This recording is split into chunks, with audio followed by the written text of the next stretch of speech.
Hello and welcome to the Example Podcast, where we bring you conversations with mature, modern, masculine men in an attempt to share their knowledge, wisdom and experience for you to learn from. Come as you are, take what you need, and remember, you are the captain of your ship. If you are watching this or you see me about or you see me on my page, you're probably thinking, holy smokes, that is a beautiful haircut. Where does he get that done? I would love to meet the man who cuts his hair. Well, today you are in luck because I am interviewing none other than Eric Hutchinson. He is the owner of Loyal Sons Barber Shop. He's my barber and he is the lead drummer in Greg Wheeler and the Poly Mall Cops. We talk about how anger and ego can be useful tools to initiate change, but definitely become toxic over time. We talk about the strength in vulnerability, the power of travel, and how a life can truly be changed by small daily interactions. You're going to love this one, guys. Just quickly, if you are listening without video, try and at least get a peek because we filmed this in the shop and it is an awesome background for a podcast. All right, now, guys, enjoy. And we're live. All right, man. I'll edit and cut this bit out, but my first question, which I'm going to ask every time, is what does it mean to be a good man? Should I introduce myself first? Yeah, you can if you want. Last time I introduced the guy before, but you can do it too. I've got questions like that coming up. Yeah, go for it, mate. Oh, wait. Go for that. Wait. So do you do an intro for me? I was going to do that, but I like you. Let's go. Oh. Give you an intro. Who are you? What's your name? Where'd you come from? That's question 2. Well, yeah, that's another question. Let's just start again. Let's just say, I don't know. I think there's a lot into being a good man. I think it revolves, I think first and foremost, honesty and integrity, being kind and having a good heart, having a good moral compass, and, being able to draw a line in the sand on some things. Being able to say what makes you feel good and what doesn't, and kind of like, learning things about yourself and how your brain operates, that embracing the things that make you feel good, recognizing the things that don't, while also trying to figure out why they may not make you feel good if they challenge you in certain ways. Mm-hmm. I think always evolving mentally and emotionally and physically, pushing boundaries in all those areas, being tough when you need to, being soft when you need to, being kind when you need to, being vulnerable when you need to. Mm-hmm. I think with what we do, it's weird how all of those things happen on a daily basis. It's like people come in here and get haircuts, and there's times when, depending on the customer and the relationship you have with them, you got to be a little tough on them. Sometimes you just need to listen, and sometimes you need to show them kindness, and sometimes as a barber, in certain situations with what we have going on in our life, depending on the person, I think we get really vulnerable. I think we also allow and create a space in this barbershop in particular, and in our chairs, where people are allowed to be vulnerable as well. And I think that's when you start getting into like expanding on what makes the whole experience of this barbershop, or just life in general, is just kind of showing care and kindness to people and opening up. So I think, to me, being a good man starts with really like loving yourself and being comfortable with who you are and who you want to be, knowing what it takes to get there, knowing the things that you have to do on a daily basis to achieve those, and then also just showing kindness and understanding to everyone. That's being a good man to me, is just creating an environment around yourself where people can be who they want to be, and just knowing that they're comfortable with you. I think that's part of being a good man. Mate, I am cheesing so hard because, listen to this, I wrote my sign off for like, hey, my thank you to you. Dude, you basically just said it word for word. It's so good. Wait till you hear it at the end. But you're such a legend. That was a great answer. I didn't want to stop you. It's gone so many. It's such a broad question, but I think you tied it up really well there, mate. Get ready for some rambling. How good. That's what we're here for, man. The next thing, mate, is obviously all that's how you live your life now. Where did you grow up? What was your early life, formative years? Yeah. Stuff like that going on. And then it might be a little further stretch away, and I think actually we'll touch on it later with some questions, but how did you come to that conclusion about what a good man is? And I think that one's honestly going to end up being tied back in later on. So what was early life like in your formative years? Where are you from? So I grew up in southern Iowa in this small town called Forest City. They make Winnebagos there. It's kind of the famous thing that they do. My dad was like a city employee, Parks and Rec director. My mom taught special education. She was like a para educator, so like kind of like a teacher assistant doing special education. Forest City was like a really small town, maybe 8,000, 10,000 people. And then we moved to Minnesota, like right over the border in Albert Lea. And that was a bigger town. I think that was like 22,000 people roughly.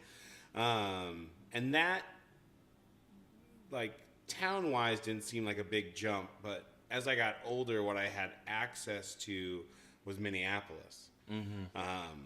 And being able to go to Minneapolis with friends or on my own to play soccer or visit family, and then, like, go to Twins games and go to concerts and stuff like that. So I think about often like what my life would have been like growing up in a town like Forest City versus what my life was like growing up in southern Minnesota, having access to the people that I had access to. A lot of my friends' older siblings were into really cool things, and then those got passed on to us, and that kind of shaped our life in a weird way. I will say, I think my mom, being a special ed teacher, gave me this like giant kind of perspective, or like this different perspective of what other people go through. I've always been and I think I get this from my parents, especially my mom. I feel like when I'm at my best, I'm a very kind and empathetic person. I don't like to see people uncomfortable. I don't like to see people get made fun of or bullied or anything like that. That makes me really just kind of shut in. And I think that is from growing up and like hanging out in my mom's special ed classroom and being around people like that, and just gaining this new perspective. And then when we moved to Minnesota, I was in third grade, and I was like the new kid at school. And that first year in like third grade was just kind of rough, like making new friends, kind of getting bullied a lot. But I had a really kind third grade teacher, Rhoda Knutson. Oh my gosh, she was the best. And Miss Knutson. And she was really kind towards me and like really helped me kind of get acclimated. And then probably around like sixth grade or so, I started I was always into music. Like my parents were always playing music and stuff in the house. My dad was a drummer, and my mom's brother was a drummer. And I think just some of this, always having music around was always there's just something that resonated with me with that.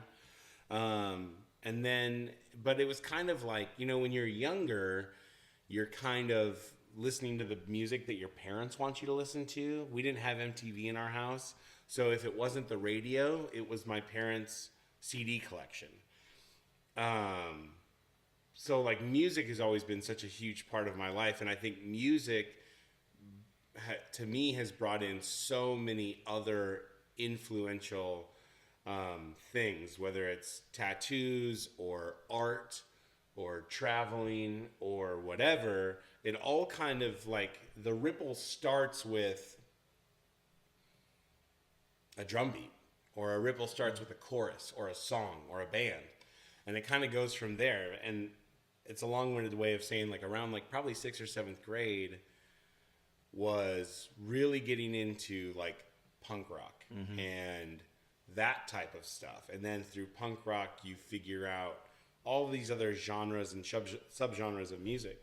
So then from there on, that's where, like, you know, friends, older siblings are giving you this record to listen to, or that record, or this band to check out, you know. And then you, back in the day, you'd like open up the fucking CD and see what the band looked like, you know, and where they're from, and you have the liner notes, and you see that, like, these people are heavily tattooed, and they make this music that you really like and that resonates with you, or they look so different from you, and that resonates with you, you know, and that just turned this whole, you know, just like the first time I saw like a heavily tattooed person, or like the first time I heard the Ramones, or the first time I, you know, whatever. And then when you get your driver's license at 16 and you're only like an hour 10, hour 15 from downtown Minneapolis, and somehow you convince your friends or your parents to let you take a carload of friends to go see this band at a venue and then drive home, you know? So like my early years, it all, and it was kind of like, too, it was like right at the beginning of the internet. If you guys don't know what the internet is, we're actually on it right now. And so you could like go to a band's website or be on a message board and share content and art and all of these things there, you know? So it was like, all of a sudden it just, everything like exploded with what you had access to, you know, whether you wanted to go research this artist or this band or this type of tattoo or like whatever it was, you could just go like, holy shit, like it's all here. Like I can kind of find it. For better or for worse, I could go out and find all this crazy stuff. Like, I don't know. I didn't have like a repressive childhood. I mean, my parents like kind of didn't get why I like would listen to such loud music or do whatever, but I always felt comfortable. And then on the other side of that, I also grew up with a dad who like worked out and stayed in shape and played sports. My dad grew up like playing football and basketball. My parents are huge Iowa State fans, so like I grew up kind of like this weird artistic kid, but also a jock. Like I just played sports like you did year both? round. Yeah. Okay. So I would play like, you know, like soccer and football and tennis and basketball and hockey and all this stuff growing up. And I believe that's called a renaissance, man. I probably was. I was like, Yeah, you know, and maybe that's also part of being a good man, is just not, just kind of exploring different parts of yourself that feel good and not denying them, you know. And like, I liked playing sports, but I also wanted to act in plays and play drums for show choir, you know, just get a huge tattoo from my whole back. Just like do all that weird stuff. I just like, I had a great childhood, you know. Yeah. When did you leave Albert Lee, and did you go from there to Des Moines, or did you just stop at like Minneapolis? Like, what was your pathway to get to like Des Moines and sort of independence now, like your young adulthood? So I lived in Albert Lee. I graduated high school, and then the year after that, I went to community college. So I did some college credits my senior year of high school, and I did a year of community college in Albert Lee after that. And that was mostly just to get all my freshman generals out of the way, because, and probably like practice being good at college or being decent at college. I went to Iowa State to be an elementary teacher. Okay. So, I mean, that's another like weird little like... Which you would be unbelievable at. Right? Like, I probably would.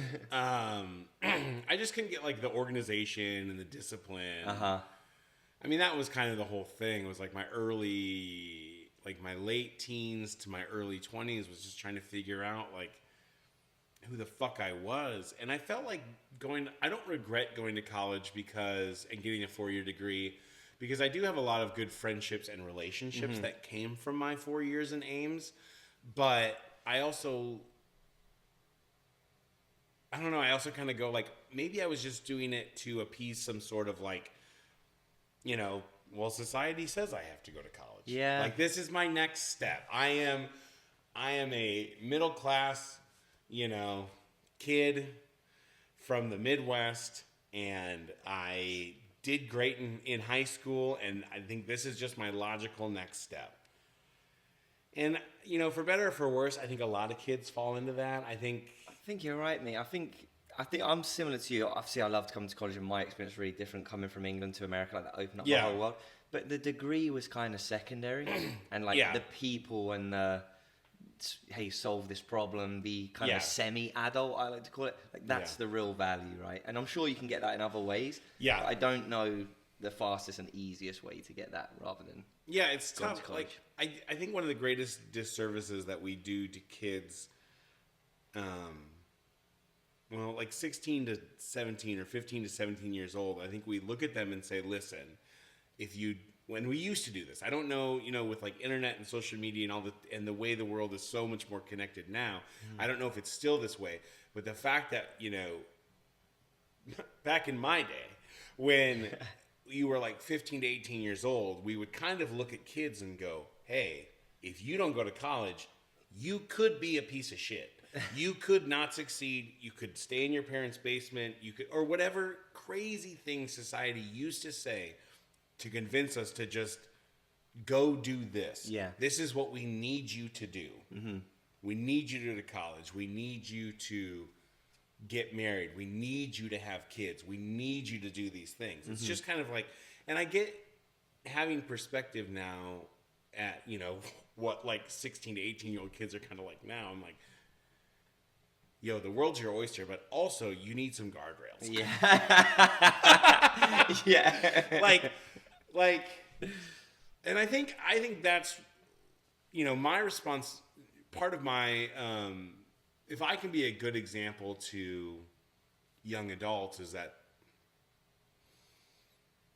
because I'm not a parent and I don't have to like look a kid in the eye and, try to give them guardrails, I can kind of loosely give other people guardrails and some guidance. But if I can, take like a 15 or to 17, 18-year-old kid that's in my chair and he's like, I don't know what I want to do with my life, and I kind of feel like I don't have a path or whatever, I can kind of look around and go like, hey dude, full transparency, we're all kind of fucking faking this. Yeah. Like, all these adults in your life, we're all still figuring it out. Like, I don't give a shit if you have a mortgage or if you have a fucking real job or whatever you have. We're all still just trying to figure out who we are and what our next move is at any given time, Yeah. Like, I didn't become a barber till I was 30. I went to college. I got a degree. I thought I was so sure this is what I wanted to do. Mm-hmm. And then when push came to shove and I actually had to do it, I was really scared shitless. And so then I worked this job because I was like, well, I need a job. I need benefits. Mm-hmm. That's what society tells me I have to have. I need to have a retirement account. Mm-hmm. And then when that job for 2 years was unfulfilling, then what job was that?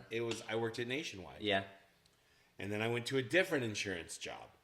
And it's not that I hated that job, but it wasn't fulfilling.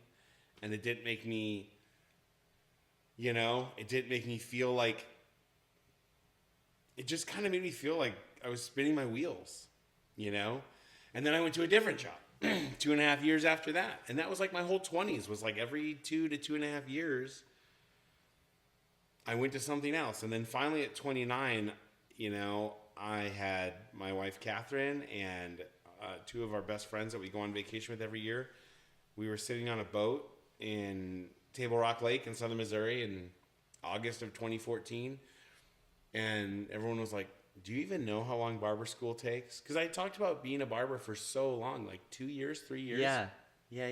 But the idea of taking a year or more off work and not making that money was terrifying. You know, how do we make it through? We need dual income. We need all this shit. It's, you know, maybe it's making an excuse. It's a lot of fear. Yeah. But they were like, do you even know how long it takes? Have you ever even talked to anyone at barber school? And I said, no. And they were like, well, then how do you know? Yeah. Like, how do you? It's like, well, I don't. So I went home from that vacation, and in September of that year, I walked in and I talked to someone about being a barber, and I applied that day and got in, and then in January the following year I started. Yeah, let me I slow never you literally down. I never literally cut anyone's hair. I just knew that I thought it was a cool job. And, you know, the director at the school told me, he's like, "Oh, this job's like 80% personality." And it's true. Yeah. Dude, it's so true. Like, when Let you me make slow you people down. I've feel got to slow you good. down a little bit, mate. I've got to slow you down a bit. I know, right? What you're saying is absolute gold. But I want to go back to that point where I think a lot of guys get to, and it sounds like you had it throughout most of your 20s. Yeah. Where you're like, I'm kind of doing this working thing, kind of doing this adult thing, but just feels kind of shit. Like I'm not really living as who I want to be. Yeah. I know in that time period, you'd gained a lot of weight. Or were you already a big guy coming into that? No, I was always like a big kid. You know, I was always like a stocky. I mean, all my bloodline is like Scandinavian, German. I'm just like big guy. Midwest stock, you know? And I was always just a chubby kid, you know? And like 3rd, 4th, 5th grade, getting kind of bullied about it. Middle school. I mean, just all of high school, or just all of school in general, kind of getting picked on about it, you know?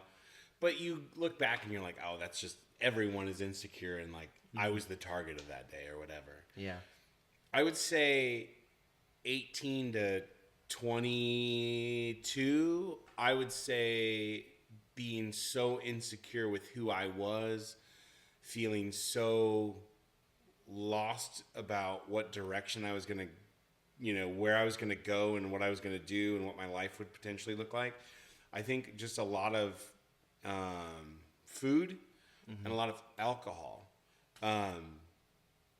was absolutely, I mean, I would just say from basically 18 to 32 was this just cycle of like unhappiness and not, it's just so much like my entire life, even having like my wife and my friends and all of these really, really good things in my life, it just always felt on fucking shaky ground, because I still wasn't sure of who I was, and I still, you know, compensating for certain things in certain ways, and it just all revolved around like over partying, bad food choices, lack of moving my body, lack of challenging myself in like every way, shape, or form, going job to job and just finding the next job that I would hate, just felt like, fuck it, settling. And then when you settle with that part of your life, or a certain part of your life, then you find other ways to settle. With your diet, your exercise, your sleeping in, you're like whatever. And I got, you know, I remember there was a point in Ames, probably about 2007. Yeah, because I think I was about to get on a plane and go somewhere for spring break. So I was 21. Yeah, I wasn't 22 yet. I was 21. And I got a really bad ear infection, and I went to Iowa State. Like, we called it student death, but it was just student health. But I had like a double ear infection or something crazy like that, and I hadn't been to the doctor in I don't even know how long, because I was 21. I was cool. And it was something like, I'm pretty sure it was like 345, 348. Something like that was like the biggest number I'd ever seen on a scale. And then, you know, I think I went down to Arizona for spring break, and it was St. Patty's Day, so I just got shit-faced for a week or whatever. And that was like most of my 20s was like, tailgating, barbecues with friends, birthday parties, whatever. Was just it all revolved around an unresponsible relationship or unresponsible and unhealthy relationship with alcohol and food choices. Yeah. One always leads to, when you're unhealthy with one, it will make you make bad choices with the other. 100%. And just that was, I think most of my 20s, I never went to a doctor. I know there was a point where Catherine and I tried like a 8-week boot camp thing, and I remember being about 338 pounds for that. And after 8 weeks, I dropped like 10 or 12% body fat, but I was still only down to like 321 or 325. But I remember gaining all of that weight and probably all of that body fat percentage back. And then just sitting there looking at those photos and being like, God, I wish I could feel like that. I wish I could be 24% body fat and 320 pounds. And that was like the end of my 20s. And then in like 2000, I don't know, I was probably like 31, 32. It was like 2017, earlier that year. I went to the doctor and my blood pressure was like dangerously high. I had seen my doctor like back in 2013, and on record at that doctor, I was like 322. Yeah. And then I went back and sometime around 2017 and I was like about 325. I hadn't really gained weight, but you get older and things change. Yeah. And my blood pressure got crazy high, and that was the first time I'd ever been put on medication. And I just felt so shitty about that. And honestly, in the meantime, so I'd gone to barber school, and I ballooned during barber school. So you started barber school before you got Griffey Health Fitness. That's actually a really important part of this journey too, is because in 2016 in 2016 I started barber school, and that entire year I just kind of sat around and killed time. Okay. Like I was in school, but there was a lot of downtime. So like you snack out of the vending machine, and like you bring an unhealthy lunch and all this stuff, and you smoke cigarettes, and you like, dude, all of my habits basically until, and then I worked at a barbershop. Like none of those guys drink now, but like we all partied every weekend together. Right. We all drank beers after work. We all had cigarette breaks and cigarette habits. Like, so even though I was finally happy with what I was doing every day, like I was like, yo, I'm living my dream. I'm a barber. Right. This is incredible. I love this cool job. I feel so cool. I feel so good. I think there was just still so much. I knew deep down, I knew that like I wasn't healthy. Mm-hmm. Like, oh yeah, this is awesome. But like, I'm still overeating. I'm still not working out. I'm still over drinking. I'm still doing all of these things. And then finally in about 2017, Catherine and a few of our friends decided that we would do a whole 30. Is this the moment? So I've wondered, I wanted to ask you, was it barber school that you got there and you're like, okay, I've done this really hard thing that I wanted to do? And then I thought that was going to be the spark, but you were saying your habits were so ingrained that even after you made the big choice that you made in life, it was still clinging on. Yeah. So what was the click? I mean, to start you on your journey. Basically, it was like February of 2017. I went to the doctor and he was like, "What the fuck?" Mm-hmm. Like. And how old are you at this point, mate? I was 31. Yeah. I would turn 32 in June of that year, but in February of 17, I was 31. So I'd been barbering full time, like a year and a half at that point. And I think everything about me personally was just in this slow decline. Like, being a barber and being on stage all day in front of a busy shop where people are waiting is like fun. And when it's not, it's not. And then finally, the crash comes, whether it's physical or emotional or whatever. Mm-hmm. And I think there's also like, if you don't take care of yourself physically, you're not going to last long in this business. So the writing was on the wall for me. Yeah. But I went to the doctor, and there were just some major health concerns.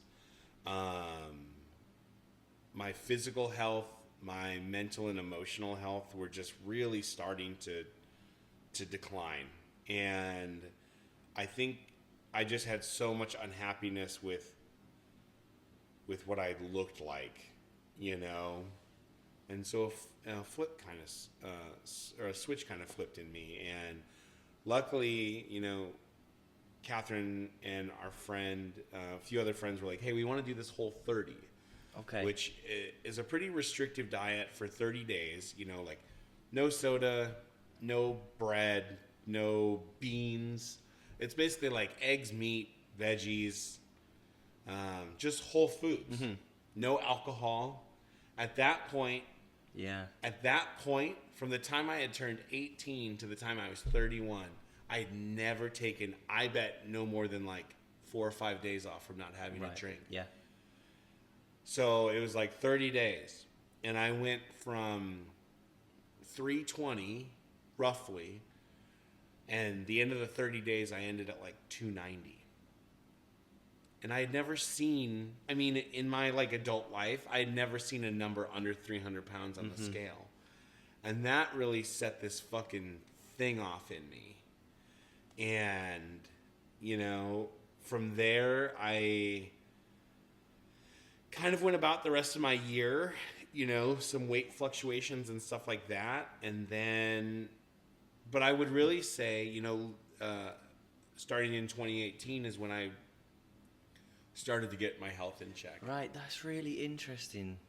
So it's been this whole, I mean, it's been like a 9-year journey almost, you know? But to tie it back into that moment, so you got so used to living this way of like, I'm not happy with my body, that's just part of how it is, I'm eating and drinking all this stuff, and then you still had like, oh, you've still got an amazing wife, you've still got like, wow, I've got my dream job now. Mm-hmm. And then it was like, okay, I've just made this big 30-pound jump, but even the rest of the year, it sounds like the old you was still sort of hanging on you for the rest of that year. Yeah. I think that's really important, because people think that, oh, I made this, like, I can just change. Yeah. Like, it's not. The closer you get to becoming who you want to be, the harder the old guy is on the back of your shirt, dragging you back. Well, and that's what he said. It's been 9 years. The closer you get to who you want to be, the more you have to the more you have to fine tune everything.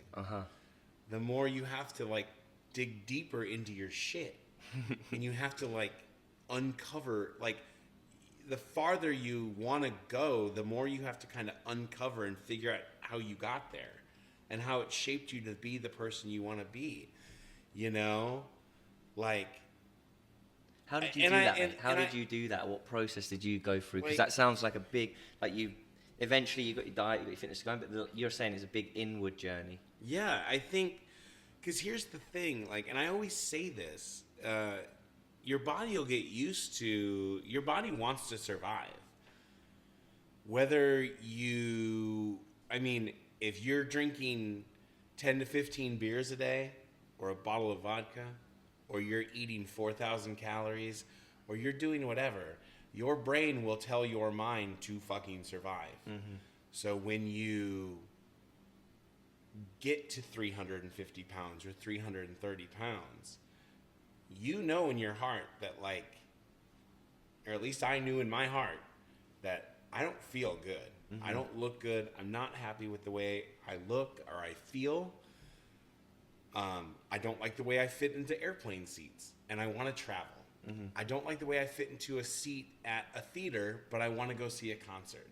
I don't like being uncomfortable in a restaurant because I can't fit in the fucking seat. Mm-hmm. So, like, there are signs that your body will tell you, like, you have to change. Mm-hmm. You have high blood pressure. You can't tie your shoes without passing out. You can't be intimate with people.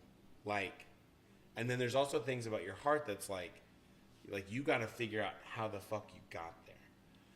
I would say after I did this Whole30 and I started working out, the next jump for me was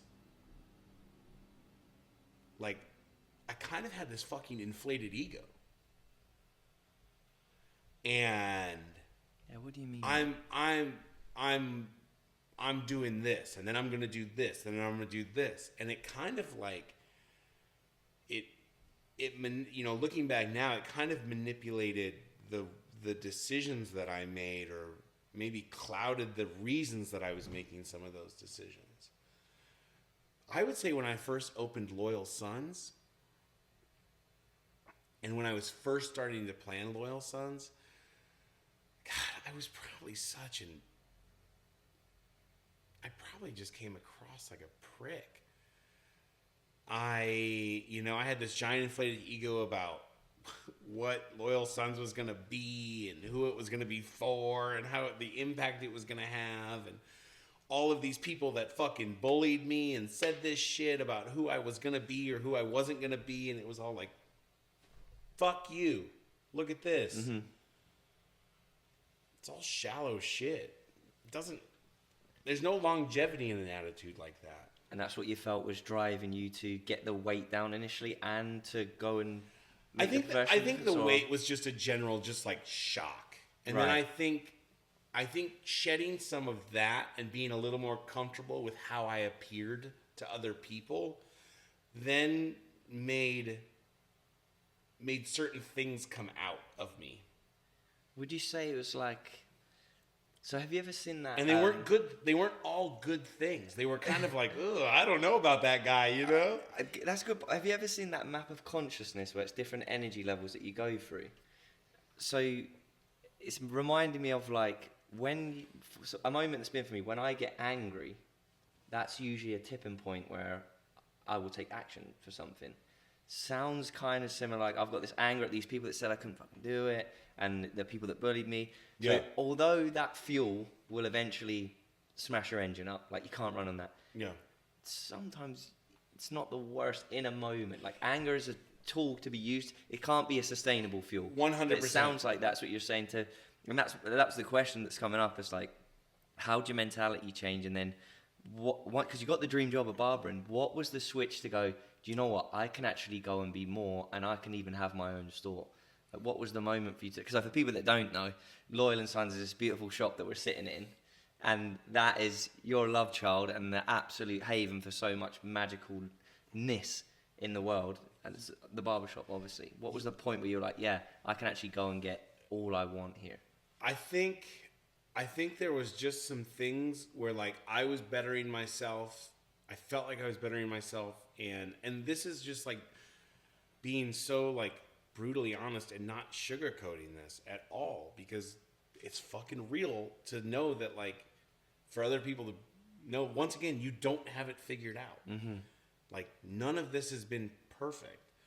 But I remember there was just certain things where I would come home from my other barbershop, and as I got better and I bettered myself in certain ways, I was like, I would sit on a bike at Anytime Fitness and listen to a podcast or watch, mm-hmm. certain things. And I would just kind of have this like anger and frustration that the other people that I was around, to me, seemed so complacent with what they were doing. And I just had this narrative in my head of like, oh, I'll just go do it better. I can do it better, and I'm going to do it better. Mm-hmm. And I'm going to do this instead, and I'm going to do that instead, and it's going to be nothing like this place, and I'm just going to fucking go do this. And then especially, like, as we were planning it and we were getting everything in place here, and then the conversation with my old shop owner, and, they felt a certain way about me doing all this planning to a barbershop and, giving them a certain amount of time, like 2 months notice that I was going to leave, and the feelings they had wrapped around it. Then my ego and my attitude went into overdrive. And it almost just turned into, like, what is it? Dr. Jekyll's the bad one or Mr. Hyde's the bad one? Either way. Haven't read the book. Haven't seen the TikTok. Either way, it kind of was like, oh, I had these feelings, and now I really have these feelings. Okay. Now we're going to get vindictive. and we're going to get mad. Okay. And we're going to get kind of mean. Mm-hmm. And I kind of operated, even after Loyal Sons opened, I kind of operated with that chip on my shoulder. And I will agree with you, Matthew. I think there is a certain level of, not necessarily anger, but I think operating with a chip on your shoulder is not a bad thing. In don't moments. think in moments. I think having a little bit of an ego isn't a good thing. If you show up and you put your money where your fucking mouth is, Right. I mean, tell me I'm wrong. I think so. Like if I said I'm going to do these things and I did these things, then like, and I think that's needed to like, even what you said, like, yeah, I need this to just go and do that shit. Like, you don't have to be at war all the time. No. But dude, get out there. Like, Yeah. go and fucking do it. I think challenge yourself. That's so true. And like in that moment when you're going through that change, maybe you're not like everything to everyone, but you kind of need that just to pay. I'm batting down the hatches here. I'm going to fucking go for it and give it my best shot. Yeah. You know, whether it's like even losing weight in a moment or going after what you really want, like there's going to be people that get left behind. It sounds like your stories, you know, there's people that got left behind. There's going to be doubts, but you need a little bit of that at least to get you going. Absolutely. And I think that's okay. I think people feel that and like they're scared of that. No, that's all right. That's part of being a man and being someone that goes and gets what he wants as well. It can't run your whole life. No, it can't. Right? That gets ugly, and that turns people away. That is Yes. not an inviting vibe to people. Yeah. And if it is, that may not be the people that you want helping guide your ship. Have you read the book King, Warrior, Magician, Lover? It talks about this as like mature masculine archetypes, and the warrior immaturely is that ego-driven guy that can go and solve everything. I think it's like the hero, right? And if you stay in there too long, even when you're doing good things like, oh, I'm going to work out harder than anyone else, I'm going to be so much more disciplined than anyone. Yeah. Like, yeah, dude, people don't like you. Like, they can't make your whole identity that. Yeah. And being the warrior is about, like, knowing when I need to go in this mode to help build things for myself and for other people. Yeah. That sounds like the exact journey that you went on at starting Loyal Sons. Yeah, absolutely. And it's the health journey, too. Like, I used to do, you know, on my birthdays, I would do, like, 31 to start 31. And I would work out every day, and I would post about it every day until I hit my birthday. And I think I did that all the way until like 34 or 35. And I'm sure there were some people that were like, this fucking guy. Like, God damn it. But also, yo, if you're out there putting in the work and you're showing up and you're doing it, yo, the majority of people aren't. So, like, fucking show it off. Yeah. I mean, that's the thing you'll learn, is that most of the time the people that are turned off by you for whatever reason, it says something about them and not you. You know, my ego, you know, eventually shedding, I think I'm down. I mean, like I said, my heaviest weight's like 348, let's say 345. And I'm 250 now. My body composition has completely changed. Yeah. I've done a lot. Through that entire 9-year transformation, there's a lot of emotional and mental changes that I've gone through, and a lot of things that I've had to address, and a lot of things that I'm still addressing. There's still some very rough parts and not pretty parts of my personality and my past that kind of come out in modern day. So yes, you shed all of this weight and you do all of these things, but there's still a lot of ways in the way you talk to people or the way you make decisions. It still comes out in weird ways from your past experience. So it's working through all of those things. So yeah, you start operating Loyal Sons and you start building and operating Loyal Sons as a way of like, oh, fuck everybody. I'm going to prove you all wrong. Right. I'm going to do this better than anyone else. And then, you know, you just kind of realize that, like, that's not sustainable. It's not healthy. It's not right. It's not always wrong, but the majority of the time, it's not helpful. So yeah, you go from I'm doing this by myself to then softening that and realizing that the narrative is actually like, no, we're doing this for everyone. You know, not just the barbers, but for the community that we have here. It's more important to have the community here than to always be right or Right. always be tough or always be, Yeah. like, That's so cool. 'Cause in a way, again, tying it back to fitness, like at first you're doing it all for yourself. Yeah. And then you become such a better person that now I can provide for others. yeah. And that's what this shop does. I mean, Well, we'll get it. Like my little clothes bit, it's like, it's not just a haircut here, Yeah. And I think 99.9% of the people that come in here will sit and tell you the same thing. Like, it's not just a haircut in any one of these chairs, but it's you had to become you and even go through that mad ego bit to now provide the space that you can for other people. yeah, I'm just so thankful. I feel like people really just believe in this place. And I think they believe in it not because of, I think the way they look when they walk out is important. But I think why people really buy into Loyal Sons Barbershop and why they value being a part of it is because they know that we value them being a part of it, and they feel so good when they walk out. When they're in our chair, they feel seen and heard and comfortable and respected. They feel valuable. And when they walk out, they feel better. Would you say that all those things that you're making people feel had to be cultivated within yourself first? I think so. I don't know what kind of, I look back on that first 2 years of barbering or so, who I was at my old shop, and who I was just kind of like, just this attitude of like, oh, if they can't take a joke, fuck them, and this like ego of like, we're better than people, or I'm better than you because I'm cutting your hair and this is my job and it's not your job. And it was coming from, I was still such a damaged person. I still am a damaged person. Defensive kind of. Yeah, well, it's just this whole, like, if I put on this show while I cut your hair and you're waiting to get your hair cut by me, then you won't, if I'm always the funny fat guy, you won't realize that I'm fat. Right. I've always kind of been that way. I've always kind of been the Chris Farley dude in the room. Yeah. And it's probably in some way just this, like, shield in front of everyone. Yeah. Dude, there's so much to unpack. I know. When you, like, it's just, I just feel so thankful constantly that I just kind of came out of this fog, that I was in. I'm so thankful that, yeah, man, it's so wild. Because you have done it, and I've seen it alongside with you. I've known you when it's the party times, and we was out doing the same fucking things. Yeah, getting kind of silly.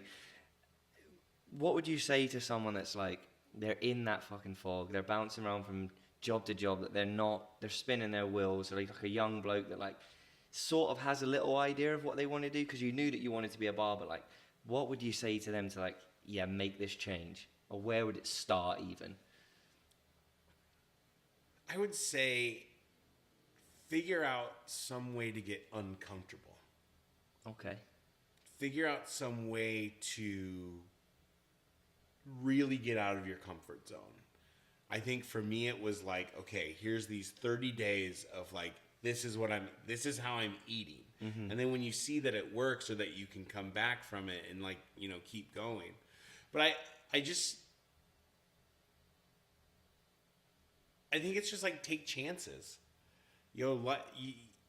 It's so cliche to say, but like, you literally do get one crack at this. Mm-hmm.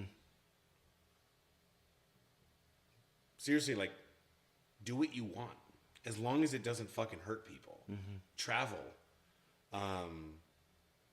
work a job that you like, but be aware that like, you work a job that makes you feel happy and fulfilled. You might not be rich. You might not get the other things that people have that you think you want. Mm-hmm. But I can tell you, like, 40 to 50 hours a week at a fucking job that you hate and isn't fulfilling will kill you. It is killing you. Mm-hmm. It has such serious consequences on your mental and emotional and your physical health. You have to do something to get out of that fog. You have to take a risk.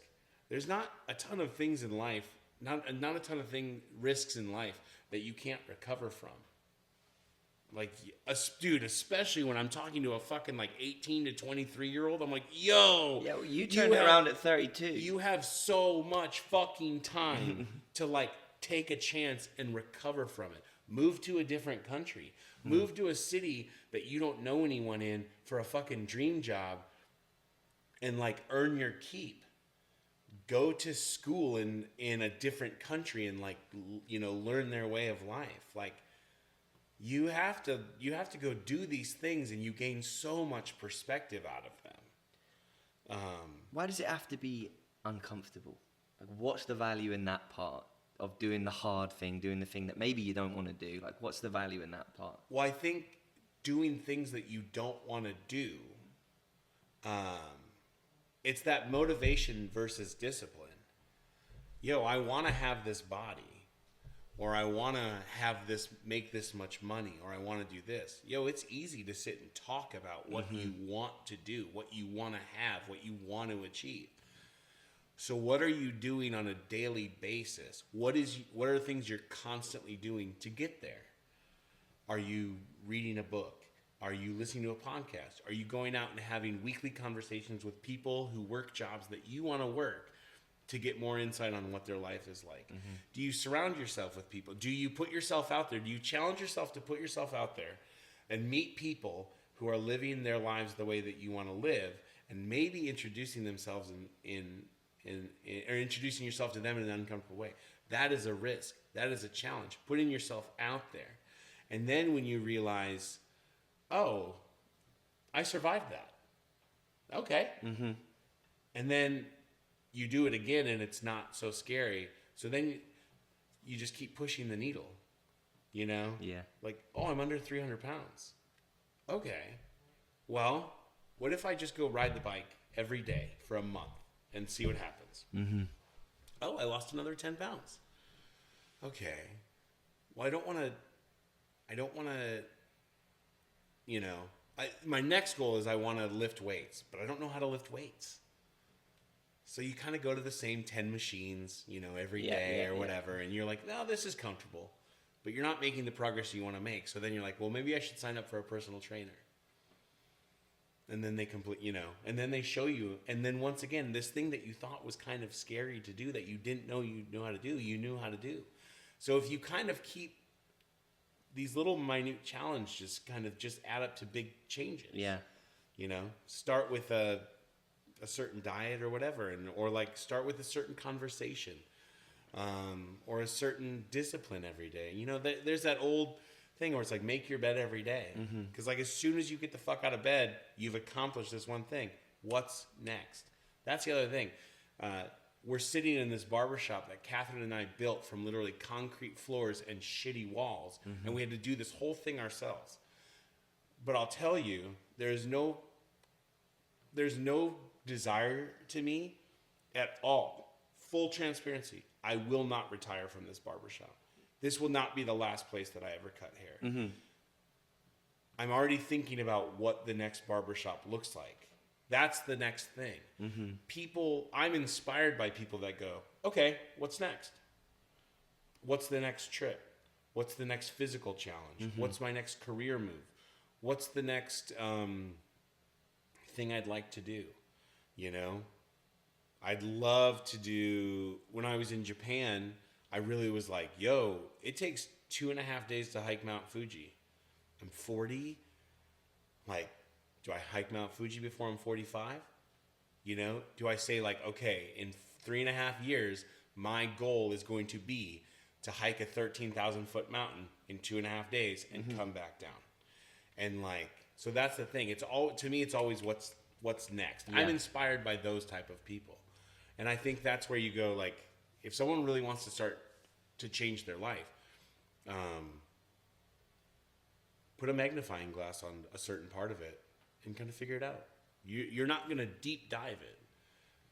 People think to achieve this big thing, they have to do the small details first.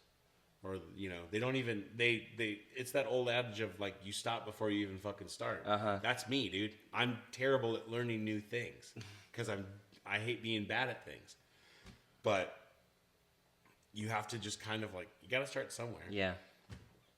it's also cliche, but like if I can be living proof that like those small cliches can like add up to big changes, Right. and living a fulfilled and happy life, then because other people did that shit for me, Right. Yeah, there's a reason why they're cliche and said all the time, right? all It's the 'cause time, they're dude. So fucking you true. just take risks. Like, what the fuck is the harm in changing your diet for 30 days? What's the fucking harm in like saying I'm gonna walk 3 miles a day for 30 days and see what it does, dude? And honestly, I tell people I don't give a shit what it does to your physical body. How does it make you feel? Like, cool, you've done those 30 days. What's next? Like, what did that do to your just your inner monologue? Like, oh, you accomplished that goal.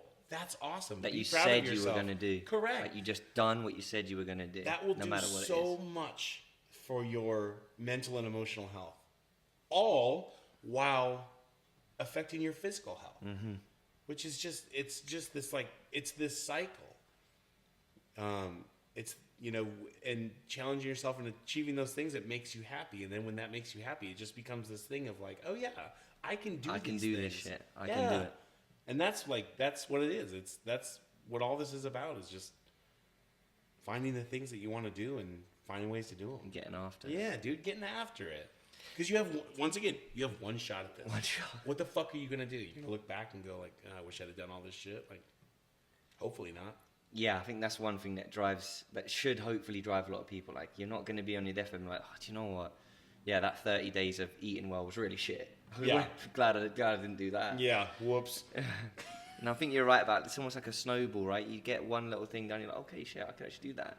And then it starts to leak out, starts here. And then I believe it starts physically. Yeah. And then you get the mental benefits from it. And 100%. then from there, it just starts to expand all the way around you. Yeah. Mate, you touched on so many good stuff. And I know we didn't even speak about your music, which is annoying. But I want to talk about here your traveling, because you've been to some really cool places, and like not the same place that everybody always goes to, right? Southern India. Yep. It's a cool place, but I don't want to answer for you. Where is your favorite place you've been? And then what is the value in traveling? Well, my wife and I and our best friend Aaron went to Japan in November of 25, so last year. And that was such a monumental vacation for me, because growing up, I've always been very fascinated by Japan.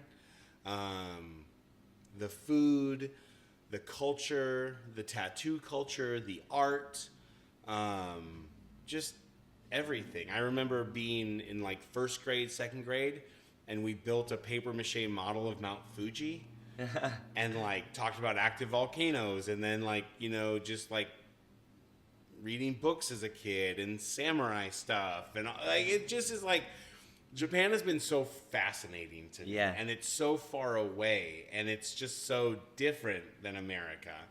And we were in Japan for like 3 days, and all of a sudden, like, we get off a train and like there's Mount Fuji, and I'm just like, I can't fucking believe I'm here. And I'm here with like two extremely important people in my life. And it just felt like this giant culmination of so much hard work. Yeah. Like, it just, I will say, I am able to go travel because of the way that I have been lucky enough to set up my life. My wife and I are both self-employed. We can kind of move as we want. And that's why we've gone to Europe, and we've been to places, and we've been to India, and we've been to Japan, and we are planning, to go more places. It's a part of like that whole no regrets thing. The world is a giant place, and I want to see all of it. And I don't want to see it through a phone. I want to see it through people, and I want to see it through experiences. And I think that's what, I think that's just the giant value of traveling. I just think it makes you feel so much more connected to human beings and to the actual world, and not just through whatever some algorithm is feeding you, and some screen is feeding you. It's also a challenge. planning a vacation, being on an airplane for 15 hours, doing the time zone change, being in a country where like not every sign is in English, not every menu is in English, not every person speaks English. Navigating the world either by yourself or with people that are having this same shared experience is extremely valuable.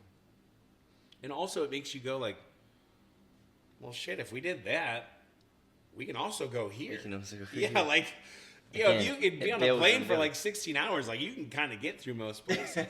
Which also, you know, it goes back to this thing is just this giant fucking cycle. Because, Matthew, if I weighed 340 pounds and I didn't feel comfortable with who I was, and I just physically didn't feel good, I can't ride in a plane seat. Yeah. I don't fit in a plane seat. I can't ride in a plane seat to get to all these like dream places that I want to go see. I can't walk 20,000+ steps a day for like weeks on end in Japan. Physically, I can't do it. So when you challenge yourself and you set goals for yourself, to change the way you feel physically and mentally and emotionally, then bigger things start coming out of it. You know, like I want to go hike Mount Fuji. Yeah. I want to do a motorcycle trip through India. I want to go to Patagonia. Like I want to go see Machu Picchu. Like, well, dude, it's going to be a lot fucking harder when you're 300+ pounds and you can't walk. You know, the things you do every day to take care of your physical and mental and emotional health, they don't always pay you in that moment.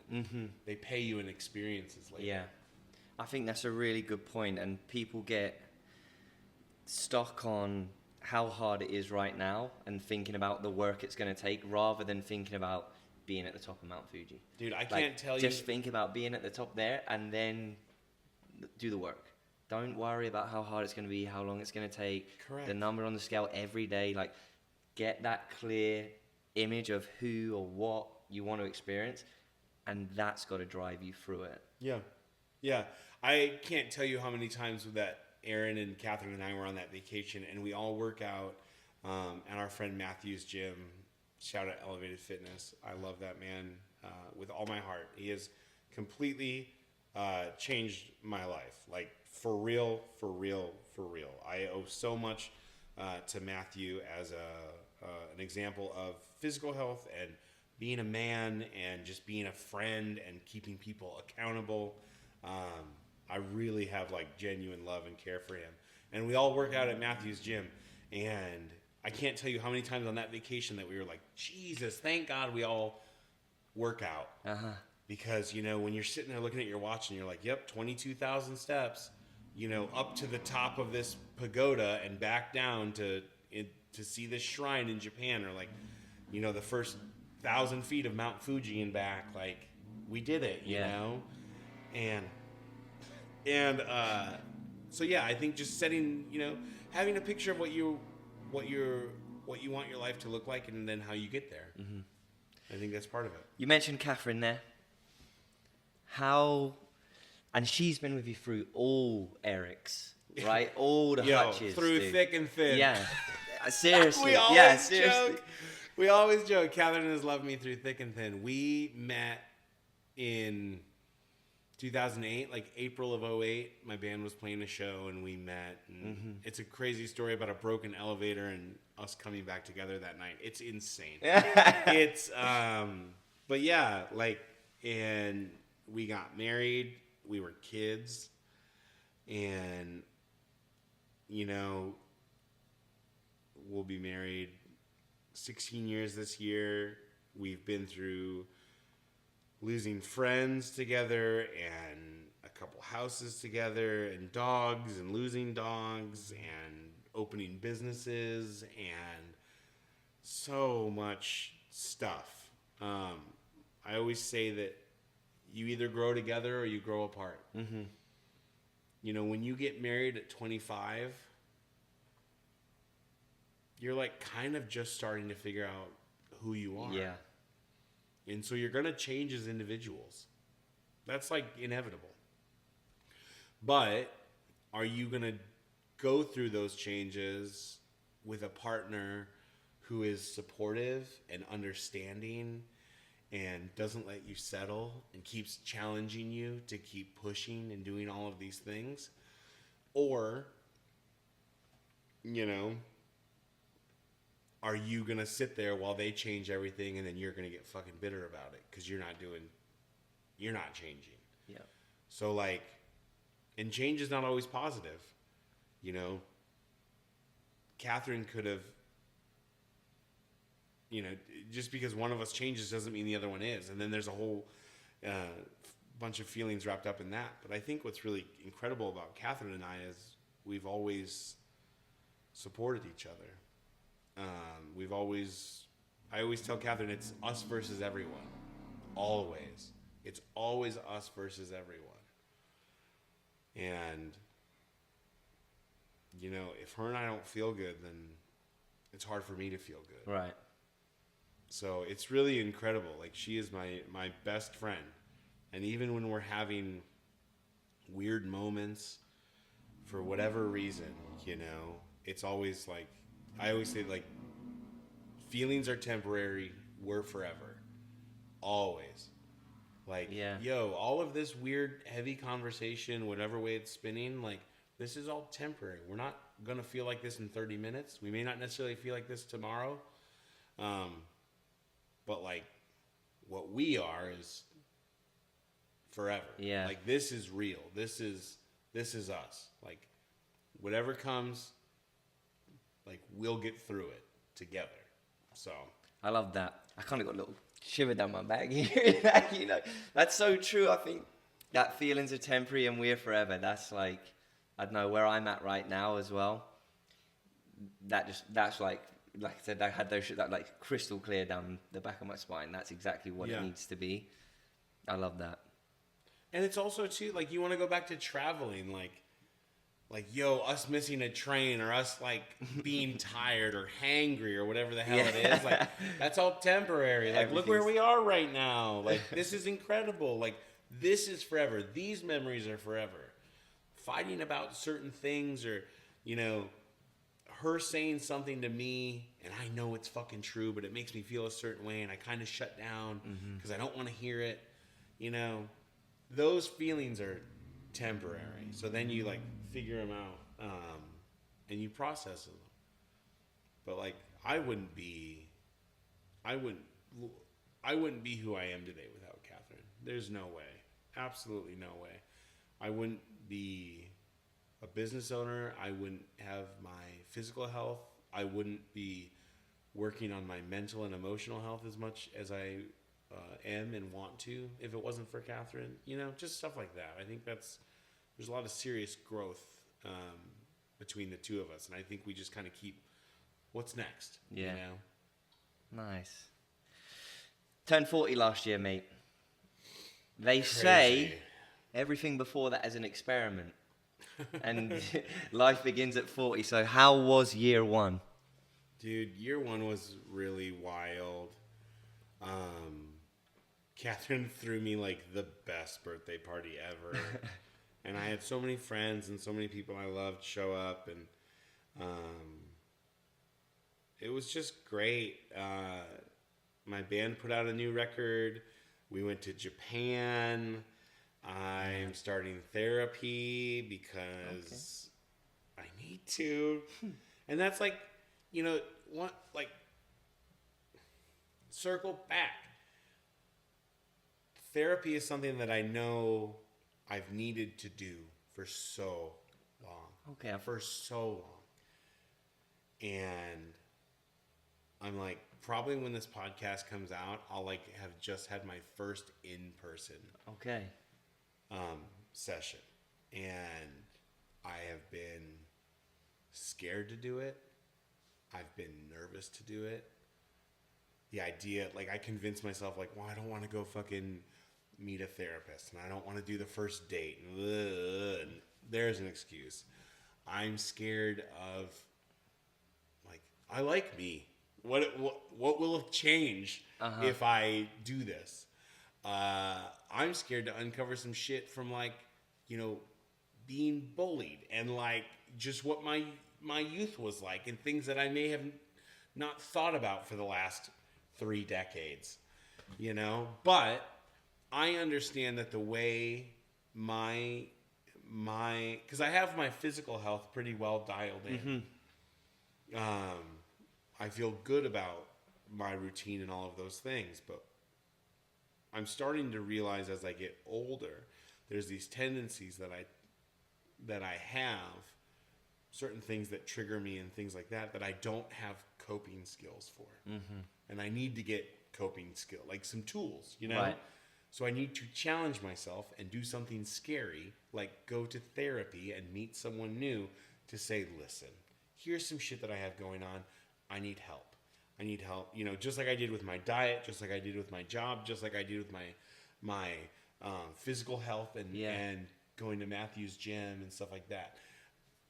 I have finally, to be the best person that I can be, to be the best friend that I can be, to be the best shop owner that I can be, to be the best husband and partner to Catherine that I can be, there are some things that I need to do. So I think, like, once again, going back to trying new things and challenging yourself, we're going to try therapy, and we're going to try and see what comes of it to have better coping skills so that I can be the best version of myself. Unreal, man. It's crazy. Like, honestly, that's so fucking cool, mate. That, come on and say about, like, I've sat in your chair and I told you I've been before, and it's just something that everybody should do at some point. Just have a little look, like, even if you feel okay, like, I'm okay at this. Is there something, what you said was really good. There's things that you're reacting to that you're not liking, how you come off. So let me find out what the source is and give me some tools to change that. Dude, seriously. And I think looking inward and having someone else, I've heard it described as like someone else is coming around your house and they see like a door that goes from one room to another. And you're like, I didn't even fucking know that door was there. Yeah. Like, let's have a look in here and see what's going on. I'm super excited for you, dude. Well, I think talking about, you know, what does it mean to be a good man? It means being kind. And if the way that I'm reacting to certain things is making me unkind, and it's making me unkind especially to the people that I feel comfortable being vulnerable with, Catherine, my family, my bandmates, my coworkers, my friends, then that's not being the best me. Right. And I need to be the best me, because guess what? Once again, you only have one shot at this. And we don't want to spend our life being not the best person we can be. But I'm starting to recognize that I don't have the coping skills and the tools to do that. Yeah. So I got to go get some of Go this. get some help. And I'm just really, I'm committed to it, because the people in my life I'm starting to recognize you know, I don't want to do more harm than I've already done. And, you know, that's big things, that's little things, that's whatever. We all just have to recognize that we could be better, and clearing our mental health and having tools to cope with that, that's part of it. It's unreal. Yeah. It's never been more prominent than now in the whole world, especially for blokes around our age, stuff that's like, okay, when we were younger, it's like, you don't talk about that stuff. And now it's like, okay, we can actually talk about it. And it's not a talk about it. It's like, okay, now you need to be a man and actually go and do something about it. That's the thing. And that's being an example, is be an example to your other friends, other men, about this is not weakness. Like, rummaging through your shit and trying to figure it out is not weak. You know, what's weak is like posturing and acting a certain way because the world thinks you need to. Right. Dude, be who the fuck you are and embrace it. But also know that, like, in that process, you're going to uncover some shit that, like, you might need some help with. And that's me, you know? Yeah. This is, dude, this whole place, like, my whole life is just kind of like, I'm doing what I want to do. I consider myself so lucky. Yeah. I am serving a community, but I work the hours I want to work. I go the places I want to go. I do the things I want to do. With that amount of freedom comes a lot of, you know, it drums up a lot of things from the past. Yeah. And I think I just have a lot of work to uncover some of that stuff. I'm so excited for you, mate. There's no part of me anymore that's scared. Yeah. I'm only excited about the idea of, like, probably sitting in a room and crying my eyes out for a little bit. That's what I was going to say to you. So before I went for the first time, I saw something that's like, yeah, usually it takes like, 4 to 7 visits for people to get comfortable. And I was like, shit, I don't have that much money. Yeah. Like, I'm getting in here and I'm bawling my eyes out.